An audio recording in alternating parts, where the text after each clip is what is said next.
এই স্বর কি তোমার আমার মিলন। ঢাকাই সিনেমার জনপ্রিয় জুটি শাকিব খান ও ইথিকা পালকে আবারও একসঙ্গে বড় পর্দায় দেখা যাবে কিনা এমন প্রশ্ন ঘুরছে সামাজিক যোগাযোগ মাধ্যম জুড়ে।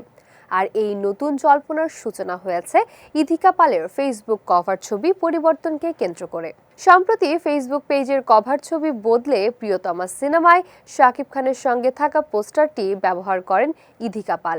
এরপরই ভক্তদের মধ্যে নতুন করে আলোচনা শুরু হয়। অনেকের ধারণা এটি হয়তো আসন্ন কোনো নতুন কাজের ইঙ্গিত। চলচ্চিত্র সংশ্লিষ্ট একাধিক সূত্রের মতে ইথিকার কভার ছবি পরিবর্তন শুধু প্রিয়তমার স্মৃতিচারণ নাকি নতুন কোনো কাজের ইঙ্গিত তা এখনই নিশ্চিতভাবে বলা যাচ্ছে না। তবে বিষয়টি ঘিরে চলচ্চিত্র অঙ্গনে ইতিমধ্যেই আলোচনা শুরু হয়েছে।